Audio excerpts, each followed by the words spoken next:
I was a kid, I caddied, I delivered newspapers, I did a bunch of jobs when I was a kid. At age 12, I bought my first stock. I was caddying. The stock market was hot at the time. People I caddied for were talking about it. First stock I bought was a stock by the name of Northeast Airlines. The only criteria I had was that it was selling for less than $5 a share. I figured I could buy more shares, and if it went up, I'd go with more money. That was dumb. But the company was about to go bankrupt. Another company acquired it. It tripled in value, and I was hooked on the markets. So I was hooked on the markets at the beginning of 12, and that's my game. Now, fast forward. At 22, 10 years later, so 1971, I was following the markets, and between graduating from college and going to graduate school, I was clerking on the floor of the New York Stock Exchange. And in that intervening period, there was a lot of aspirations, a lot of desire to go to the moon, to eliminate poverty, to make equality in the United States, and so on. So in that early era, when there was Kennedy, and that made me an optimism. But during that 10 years, the fact is that there was a lot of borrowing of money, a lot of deficits. Back then, gold was money. And money as we know it was like checks in the checkbook that would go get you the gold. You can turn in your paper money for gold, but gold was the real money. And because the United States had borrowed a lot more money than it had, it wrote a lot more checks than it had gold in the bank. And so on August 15th, 1971, when I was clerking on the floor of the New York Stock Exchange, I watched on television as President Nixon defaulted on the obligation to pay gold for the cash. He went on and he said, "You won't get the gold." Of course, he didn't say it that way. He said it in a way where it sounded like there were speculators and so on, and he had to do it. And so on the floor of the New York Stock Exchange, I thought the market was going to go down a lot because, after all, this is a big crisis and the money as we know it ends. And I couldn't have been more wrong. It went up a lot. And what happened was, I never went through a currency devaluation before, because in my lifetime there was no currency devaluation. So that's the first time it happened. So I went back and I looked in history, and I found the exact same thing happened on March 5th, 1933, except rather than the television and Nixon, it was the radio and Roosevelt, and he made the exact same announcement and it had the exact same effect. And at that time, I learned two big things.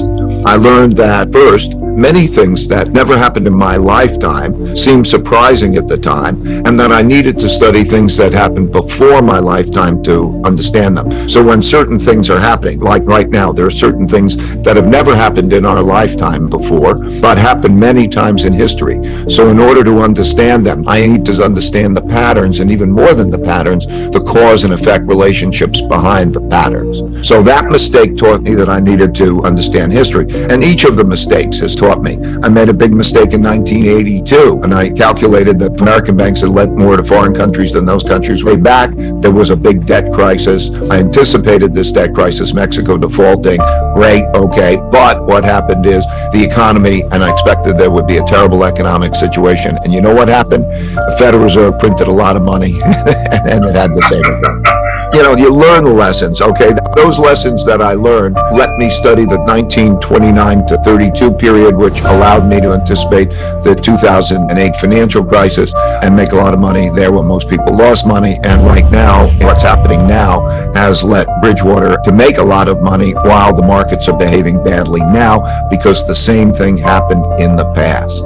So, studying history, learning the lessons, writing them down, modeling them. There's a template of what is happening. There's a story. What's an order? An order is the system that's operating. How do you operate? So, for example, there is a domestic order. We have constitution and democracy, and that's a system that operates, and that continues on until there's a war, and then there's another system that comes and replaces it. Our system has lasted for a long time. There's also a world order. In other words, a world system, and that world system of operating comes after a war. Why does a war happen? Because conflicting parties of about equal power have a fight, and the dominant power wins, and then they get to set the rules. And the last time that happened was in 1945 because of the end of World War II. So at the end of World War II, the United States had 80% of the world's money. Gold was money then. It had half the world's economy. It had a dominant military power. And for that reason, because it was the dominant power, New York is where the United Nations is. Washington, D.C. is where the IMF and World Bank, they put it there because it was the American world order. The dollar was the world's reserve currency, and that always happens. Before that, at the end of World War I, there was the Treaty of Versailles. And the winners of the Treaty of Versailles determined how the system was going to work after that. And if you go back in history, repeatedly, there was always a world order. There was always happens this way, and it continues. Okay, so how does it work? You end up with that world order, and then you come through a period of peace and prosperity because nobody wants to fight the dominant world power. So that there's peace. And then in that period of time, wars are sort of great equalizers. They reduce wealth differences, wealth gaps, and so on. And then there's a rebuilding process, and that produces prosperity and peace. Also, nobody wants to go back into the war. Everybody remembers how horrible they are. Before that, these cycles typically can take 100 years. Let's say they could take a lifetime. And then people forget because they weren't the same people. They forget how terrible wars are. After wars, people remember how terrible wars are and they want peace. All of those reasons produces peace and prosperity. And there's also a financial reorganization. But then that peace and prosperity leads naturally to the country that has that having the world's reserve currency. A reserve currency means it's the currency that's accepted. So naturally, the dollar is the world's reserve currency. Before that, it was the British pound during the British Empire. Before that, it was the Dutch guilder. It's the same pattern. And so there's peace and prosperity with the world's reserve currency. Now, when you have the world's reserve currency, the rest of the world wants to save, and they save in that currency. And that leads the country who has the world's reserve currency to borrow. It gives them what's called the exorbitant privilege of being able to borrow and print the world's currency. Boy, that's a good thing to have. And then what they do, of course, is as prosperity continues and asset prices go up, like stocks go up and everything does really well, it encourages more borrowing and spending and betting on prosperity. And that begins to have rise in levels of indebtedness. So you see debt levels rise. And the third thing it does is it creates greater wealth and values gaps. There become greater naturally. The wealth that's built up is distributed unevenly, and those who make a lot of money then begin to have a larger wealth gap, and that creates also an opportunity gap. If we're lucky enough to have the money, we can educate our children well, and so on. That gives them an unfair advantage in relationship to others. And so this wealth gap increases at the same time as levels of indebtedness increase. And then, of course, what happens is the competition increases. The competition increases because when you win and you have the other Germany or Japan or other countries destroyed after the war and there are no other competitors, then it's a dominant position. But over with time, others learn and begin to build up, like China particularly has increased its per capita income and its competitiveness. So China is a competitor with the United States, but all through that time, it was like the British were competitors with the Dutch and so on. So we see that pattern happen over and over. As that power gap narrows, then conflicts about how things should go increase. And internally, there is a conflict over wealth and wealth gaps. And then there's a higher level of indebtedness, which makes for a worse set of circumstances. And that combination of circumstances leads to more conflict and more problems. So traditionally, you see a lot of levels of debt. The classic way that you see this is, what does a government do when it doesn't have enough money? It's not like they go into the coffers. The coffers are empty.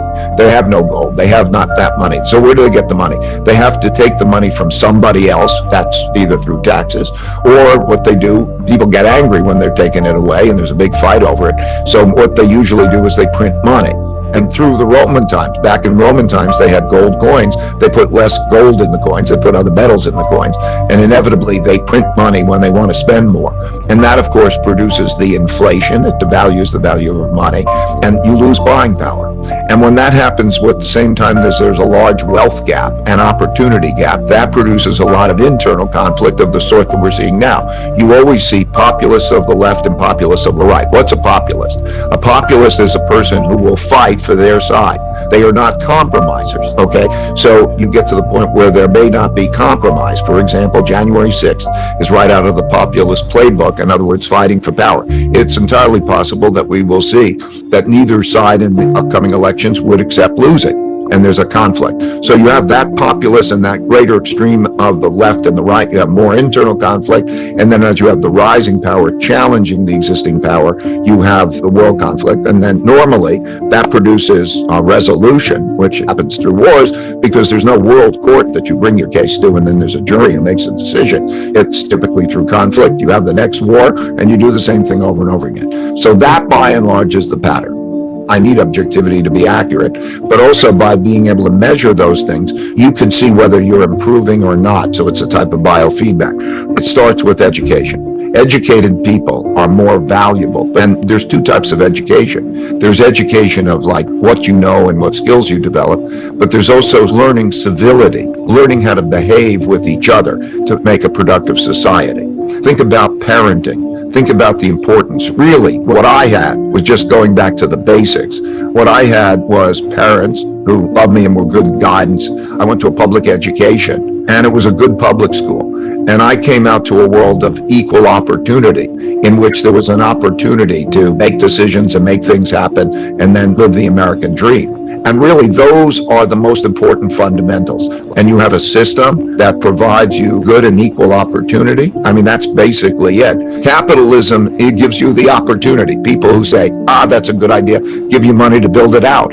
It's important to do that broadly for the population because you don't know where the talent's going to come from. If you look at anybody who's been successful over a period of time, the Forbes 400 or something, and you look at those, many of those people came from the simplest, you never would have guessed where they would come from. And so having a broad-based population not only produces a higher level of productivity, which raises income and raises power, it also means that the individuals themselves have a fairer society and they believe that the society is fairer. So these are fundamentals. And when you start to see that, then it's reflected in other things. It's reflected in inventions. How many innovations, technology innovations, what share of world trade the country has, a number of the statistics. You can see that when the United States was dominant or the British that were dominant, they have a high percentage of world trade. And as a result of that, they have the world's reserve currency. So you see it reflected in the currency statistics. In other words, whose transaction? They have the world's financial center. In the Dutch Empire, it was Amsterdam. In the British Empire, it was London. In the American Empire, it was New York as the world's financial center. And so you see it reflected in all of those measures of power. You're traveling around the world, you have the trade routes, you're operating in your currency, you need a military. The United States, for example, has bases in 70 countries now. 70 countries. So you have to be a military power as a result. And all of these powers support each other. As you gain one, you get, and then also you have to be a total power. The Soviet Union was never a total power. China is a total power. Soviet Union was never a total power because it was never an economic power. Okay, it had a military that was comparable in nuclear weapons, but it lost because it was never an economic power. So we have that kind of a situation. China now is a comparable economic power. So when we look at these measures, the United States in some ways is a little bit ahead in some and a little bit behind, but there's comparability. The three are creations of a lot of debt and the printing of money by the central bank to pay for it. A lot. Okay, that's number one. You can't spend more than you earn. Just a basic law of economics. You can't keep spending more than you earn because then what do you do that? You create it on debt. And debt has to be paid back. And one man's assets or another man's liability. So if you've got debt, somebody's holding that expecting a real return. And when you don't give them a real return, like we're not giving them the real return now, then they sell the debt and interest rates go up. And then the central bank is in a bind because they have to print more money or they have to curtail it because the day of paying back comes. The only question is whether you pay it back in hard money or deflated money. So think about it. It's like borrowing. When you borrow, it's like borrowing stuff. We think of it, it's a certain number of dollars that you borrow. But think of it, you're borrowing stuff. And when you borrow and spend, then you can spend more than you earn because you borrow. That makes the difference. So you spend more than you earn. And that means in some point in the future, to pay back, you have to spend less than you earn. And that means quite a change in your spending. So debt is not bad if it gets you the resources to produce more than the cost of that debt. So think of it as this way. If you borrow to have a party, you borrow to go to vacation, you borrow for consumption, there's not going to be an income earning asset. Okay, so the day will come back and you're going to have to pay that back, and that's not